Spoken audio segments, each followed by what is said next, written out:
we're going to be weeding some of these ferns that are blocking the corn's growth. Apparently, yesterday I worked on the wrong cornfield, so today I'll be working on the upper cornfield. Hey guys, it's been a wild week, but the stars have aligned and we have made some decisions. We found the property we love and we are starting the purchase process already. I'm sure there's going to be a lot of ups and downs along the way, but so far everything's looking good. As we mentioned last week, we met an expat couple and joined them on their farm, helping out a few days a week. They own a rural property in the parish of Alpedrinha, in the lower central region of Portugal.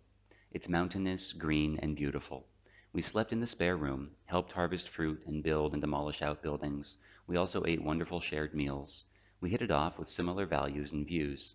Then, much to our surprise and joy, after knowing us for only a week, these wonderful people have offered to sell us a portion of their land with a house on it. I'm not going into prices or legalese here because I'm not sure of the legal ramifications, but this week was largely spent mulling over this offer, discussing details, and figuring out fine print. We're going to talk about some of that fine print now so that anyone else moving here can help learn from our experience.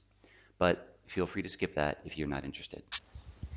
We've learned a few rules this week about the requirements for a habitation license. The property we're considering has a habitable house, around 100 square meters, but it does not have a license for habitation. Just like in America, when you build something new, you're expected to get all kinds of permits and permissions and inspections. The builders of this house, living in the countryside, decided to forego that headache and just build whatever they wanted. So now, that headache gets passed on to whoever purchases the land. There are some exemptions to needing this license. Buildings before 1951 get grandfathered in and so are exempted from the rule. But our construction is obviously past that date, so we'll have to go through the lengthy legalization process. We've been warned repeatedly that this is a long and arduous process full of needless bureaucracy, so be prepared for future updates with gray hairs and stress wrinkles. However, we think it's worth it when weighed against the bountiful land and incredible neighbors we'll gain from living there. In order to even qualify for the habitation license, a house has to meet certain criteria. It must be on the proper type of land. Land here, like in most places, is classified based on various factors. The house needs to be in a non-protected category, like urban or agriculture.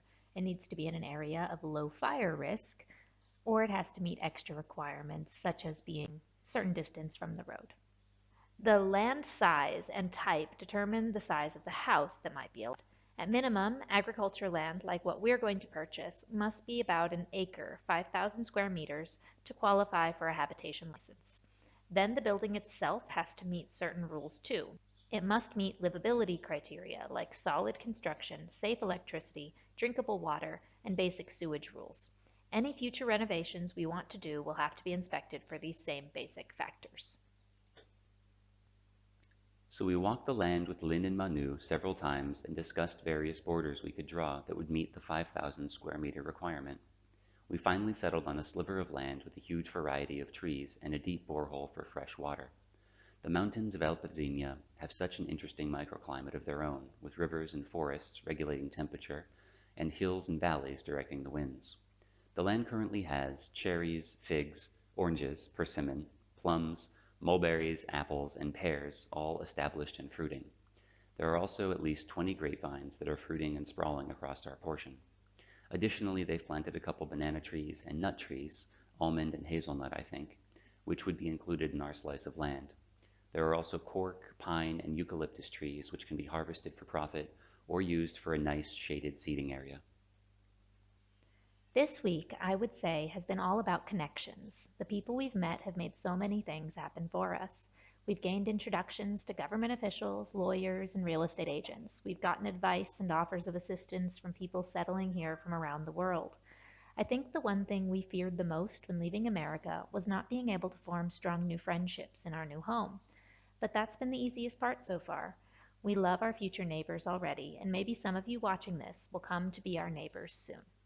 So there were an unexpected number of blackberry bushes buried among the corn. So I didn't get very far this morning, but you can see the corn looks a little bit better. And there's even some squash in there.